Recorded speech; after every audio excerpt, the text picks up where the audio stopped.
L'équipe de France s'est qualifiée en quart de finale de l'Euro et s'est imposée 1 but à 0 face à la Belgique. On va débriefer ce match dans cette vidéo et parler de la performance encore une fois catastrophique des deux équipes sur ce match. Salut à tous les gars, c'est Azial. Aujourd'hui on se retrouve pour une nouvelle vidéo. Débrief du coup de ce match horrible, de ce huitième de finale horrible. Aucun jeu, hein, on a encore très bien apprécié. Je pense que quand t'es fan de foot, tu te poses devant ce match, t'as envie de te crever les yeux. Mais bref, on va encore parler de la magnifique, hein, la magnifique performance de l'équipe de France. Hein. Moi je suis désolé, dans cette vidéo je vais être peut-être aigri pour certains, mais je vais pas me contenter juste de cette qualif 1-0 encore une fois sur un CSC de Vertonghen qui vient d'une frappe complètement ratée de Kolo Muani, qui à la fin de match t'entends Didier Deschamps dire ah bah Kolo c'est Kolo, hein. Moi j'avais tout prévu, hein. C'est Kolo Muani qui fait la différence, alors que bon il fait une bonne entrée, hein. Mais faut pas me faire croire que ce but c'était fait exprès. La frappe de Kolo Muani elle est ratée, par chance ça rebondit sur le genou de Vertonghen qui trompe Castells. Bon après c'est de la réussite, on connaît la chatte à Dédé. Voilà, maintenant jusqu'à où ça va tenir, je me pose la question, jusqu'à quand on va continuer d'accepter cette purge qui est proposée par l'équipe de France dans cet euro. Et on aura aussi un petit mot sur la Belgique qui, niveau purge, on est sur du haut niveau, parce que autant l'équipe de France c'est catastrophique, mais alors la Belgique les gars, franchement je serais belge, j'aurais envie de tout casser. Donc bref, avant que l'on rentre dans le vif du sujet du débrief, n'hésitez pas à liker, commenter, partager et vous abonner, ça fait toujours plaisir et ça aide pour le développement de la chaîne. Et nous on va pouvoir y aller dès maintenant. Donc on va commencer tranquillement déjà par le petit imbroglio tactique, c'est à dire que j'en avais même fait une vidéo. De base on nous avait dit que l'équipe de France allait partir en 4-4 de losange avec du coup une attaque Thuram Mbappé devant, Griezmann en 10, le milieu à 3 et la défense habituelle. Au final, pas de 4-4 de losange pour les Bleus, on avait bien un 4-3-3 hybride, comme on l'appelle, avec Mbappé à gauche, Thuram en pointe, Griezmann à droite. Bon, apparemment Griezmann avait un peu plus de liberté, pouvait rentrer dans l'axe, mais je trouve qu'il l'a très peu fait, voire quasi pas. Donc au final, on avait cette compo là, sauf que Griezmann n'était pas en 10 ici, il était ailier droit. Et du coup, en fait, on avait les trois là sur le front de l'attaque. Bon, finalement, on n'a rien appris de plus. Il y a pas de nouveau. Encore une fois, une équipe bien Deschamps. Griezmann ailier droit, ça a été une catastrophe sans nom. Thuram en pointe, ça a été une catastrophe. Mbappé, encore une fois, c'est bah après. Franchement, je vais peut-être que pour certains, je vais être dur, mais pour Mbappé, je vais pas le critiquer parce que pour moi, il y a plein de joueurs à critiquer avant lui, notamment bah, ses deux compatriotes de l'attaque. Hein. Même au milieu de terrain, j'ai pas trouvé Rabiot foufou. Tchouaméni fait un bon match, Kanté fait un bon match, mais c'est moins bien quand même que ses deux premiers matchs, je trouve. Défensivement, par contre, on a été solide. Les 4 de derrière, je les ai trouvés bons, et Maignan aussi. Mais ouais, offensivement, encore une fois, y a vraiment un gros souci de travail offensif et même globalement de travail sur attaque placée en fait. C'est-à-dire que l'équipe de France, dès qu'elle va jouer une équipe qui ne laisse pas des boulevards derrière, elle ne se procure quasiment aucune occasion. Là, sur ce match, on va voir la stat après. L'équipe de France finit le match, je crois, avec quasiment 20 tirs. Et quasiment 20 tirs, mais seulement 2 tirs cadrés. Quelque chose comme ça. Tu n'as cadré quasiment aucune frappe. Castells, en vrai, côté belge, n'a quasiment rien eu à faire. Maignan a eu plus d'arrêts à faire que Castells, alors que pourtant tu as dominé le match avec le ballon et tu as été plus souvent, on va dire, initiateur d'attaque que cette équipe belge qui, de son côté, a vraiment joué un football horrible. Bon, l'équipe de France a joué un football tout aussi horrible, mais au moins a essayé. Enfin, à essayer, c'est un grand mot, mais à tenter, ouais, à essayer d'être un petit peu protagoniste sans vraiment l'être. Mais les trois de devant ont pas été bons en fait. Mbappé, c'est celui qui a été le plus juste, mais je trouve il a trop été. Il y a trop des moments où dans le match où il a disparu pendant 10-15 minutes où on le voit pas en fait. On le voit pas. Et pourtant, il est dans son côté préférentiel, il est dans sa zone préférentielle. On nous a pas arrêté de nous dire sur les deux premiers matchs que Mbappé c'était pas un numéro 9. Qu'il fallait pas le faire jouer en pointe parce que c'était n'importe quoi. L'équipe de France avait besoin d'un vrai numéro 9. Bon bah là il avait Thuram et il avait Griezmann de l'autre côté. Et lui il était sur ce côté préférentiel à gauche avec Théo Hernandez qui dédoublait souvent. Et malgré ça, bah, il te fait pas de différence en fait. Ou quasi pas. Il prend plus la profondeur. Ça c'est un fait.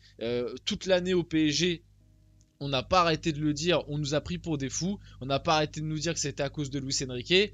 Et bah là, avec l'équipe de France, on s'en rend compte. Je pense pas que Didier Deschamps dise à Mbappé de plus prendre la profondeur. Il ne fait plus d'appel, il ne prend plus la profondeur, il demande que le ballon dans les pieds, que le ballon quand il est arrêté. Il joue contre ses qualités pour moi. Voilà, et là encore une fois, je parle de lui parce que on en attend beaucoup en fait, mais j'ai même pas envie de forcément dire que c'est lui le responsable du manque offensif de l'équipe de France. Moi je pense que déjà c'est un souci tactique. C'est un souci tactique, mais mettre Griezmann ailier droit et continuer avec Marcus Thuram parce que Marcus Thuram il court. Au bout d'un moment, on peut plus continuer comme ça. Ce milieu à 3, Rabiot, Tchouaméni, Kanté. Alors c'est très bien, sur le papier, ça te récupère des ballons, c'est sûr que ça tempère pas, ça joue très peu risqué, c'est cool, mais ça reste 3 milieux de terrain qui sont à vocation plus, parce que j'aime pas dire que c'est 3, pour moi c'est pas 3 numéro 6 non plus, Rabiot a des qualités de projection, tout comme N'Golo Kanté, c'est pas 3 6 destructeurs, tu vois, mais ça reste 3 milieux qui ont très peu de créativité. Tu vois, là-dedans, t'en as aucun qui pourrait jouer numéro 10. T'en as aucun qui a un 8 offensif. C'est plus des 8-6 que des 8-10. Et c'est bien ça le problème, c'est-à-dire que tu as très peu de créativité dans ce milieu. Donc encore, si tu avais ce milieu à 3 et que justement tu avais Griezmann juste devant en 10, comme c'était prévu de base, qui pourrait amener sa créativité. Pourquoi pas? Le souci je pense que pourquoi Deschamps n'a pas voulu partir sur ce 4-4 de losange qui était prévu de base, c'est que t'as pas de côté droit en fait.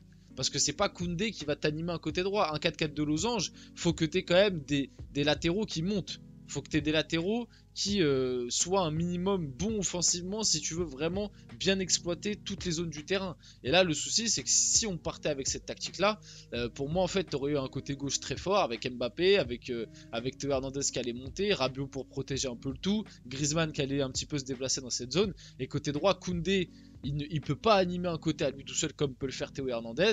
Et Marcus Thuram, décalé sur le côté droit, ça aurait pas été le truc le plus opti pour aider Koundé. Donc voilà. Voilà le bilan, on va passer un petit peu à cette équipe belge parce qu'il y a aussi beaucoup de choses à dire et j'ai déjà beaucoup parlé rien que sur les compos et voilà, je vais essayer de faire un peu plus rapide. Cal Steels, bon au final c'était pas une défense à 3, hein, c'était un 4-4-2 avec c'était Théat qui était latéral gauche, Castagne qui était latéral droit, on avait bien le double pivot Onana De Bruyne qui moi je trouve a été du gâchis de mettre De Bruyne dans cette position, d'ailleurs De Bruyne a été cata. On avait Doku à gauche, Carrasco à droite et Openda Lukaku devant. Openda Lukaku ça n'a pas fonctionné. Lukaku a fait un match. Oh, le match de Lukaku, il est cataclysmique. Mais cataclysmique encore une fois. Cette équipe belge, l'équipe de France n'a rien proposé. Bah, dites-vous que la Belgique a encore moins proposé que l'équipe de France. Donc c'est pour vous dire le match horrible qu'on a eu. Donc il y a eu aussi ça. Ça va être important pour le quart de finale de l'équipe de France. Rabiot a pris un carton jaune et sera donc suspendu en quart de finale. Encore compliqué pour Marcus Thuram aujourd'hui.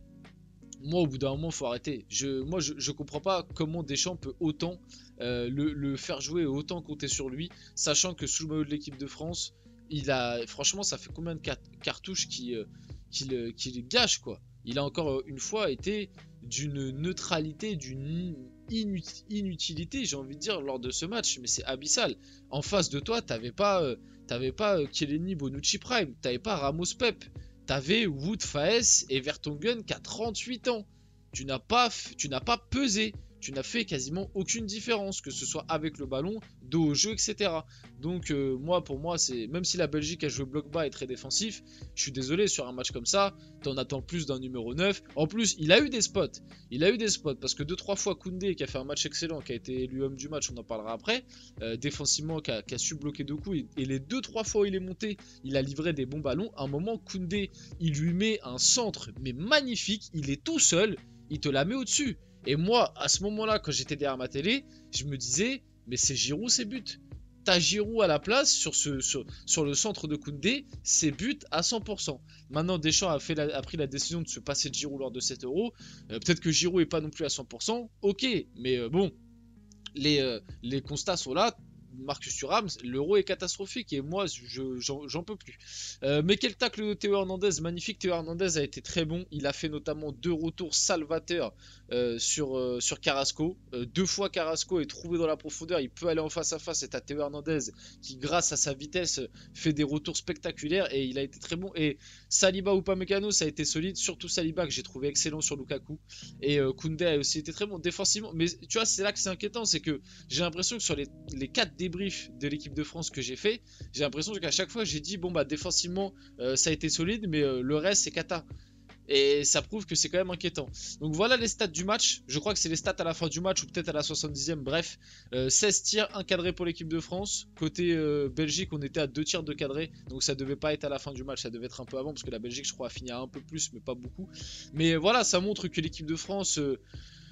quand celui qui a eu le plus de spots de tir c'est Tchouaméni, je trouve que c'est bien significatif des problèmes. Alors heureusement qu'il y a eu l'entrée de Kolo Muani, pourtant au moment où il était entré j'étais pas du tout fan, parce que c'est lui qui vient apporter ce but assez miraculeux, donc c'est pas un but de Kolo Muani, hein, c'est un CSC de Vertonghen. Deschamps qui s'est vanté à la fin du match de cette entrée, ah bah Kolo c'est Kolo, alors que bon, je comprenais pas trop le choix. Jules Koundé a été élu homme du match, il va falloir hausser le niveau de jeu en quart de finale, monsieur Deschamps, c'est impératif, là si on doit être honnête, malgré tout la France est qualifiée, donc ça c'est le principal. On va finir la vidéo là-dessus, j'espère que cette vidéo vous a plu. Si c'est le cas, n'hésitez pas à la liker, commenter, partager et vous abonner les gars. C'était Azial, on se retrouve très rapidement pour une prochaine vidéo.